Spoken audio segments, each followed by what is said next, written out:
Go back to Jack. He's got the Cafferty file. Jack. All right, thanks, Wolf. A little more housekeeping here. Before we get to the question of the hour, we want to welcome a new viewer to the Situation Room. Meet Jonah Marshall Bonin. This is the brand new son of my producer, Sarah Leader, and her husband, Todd Bonin, who produces Squawk Box on CNBC.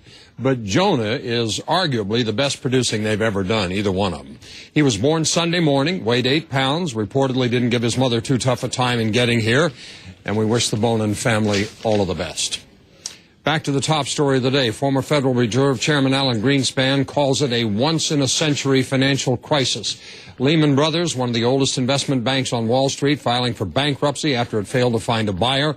Merrill Lynch being bought out by Bank of America. Insurance giant AIG, the largest insurer in the country, desperately trying to raise money in order to stay in business. The stock market cratered today, down over 500 points. Fannie Mae, Freddie Mac already under federal takeover. Their stock is worthless. And Wilbur Ross, a billionaire investor, is predicting we could see 1,000 bank failures in the months ahead. Change and reform are two words we hear a lot of on the campaign trail. When it comes to our financial system, we need both. And it seems clear that things are going to get worse before they ever start to get better. So here's the question. Which candidate is better able to handle a once-in-a-century financial crisis?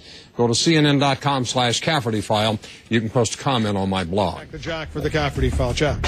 Question this hour is, which candidate better able to handle a once-in-a-century financial crisis, which is what former Fed Chairman Alan Greenspan is calling the current situation on Wall Street.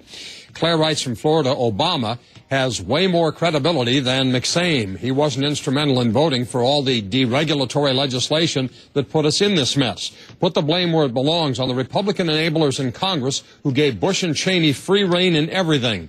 They all got to go now. Wayne writes, McCain said today, fundamentally, the economy's in good shape. What planet is this guy living on? It's just sickening.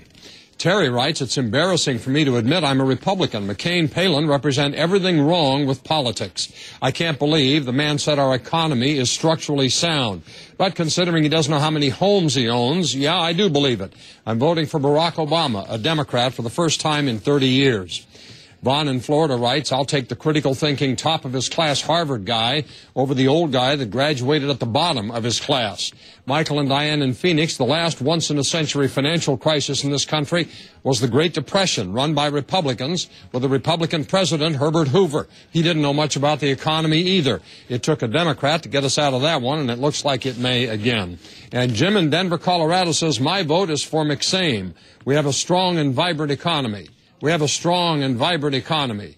We have a strong and vibrant economy. If you didn't see your email here, is that you, Wolf? Yes. You didn't see your email here, go to my blog at CNN.com/Cafferty file and look for yours there among hundreds of others. We have gotten thousands of emails today. People are frightened. This is big-time stuff. Good to have Jack Cafferty back in the Situation Room. Jack, thanks.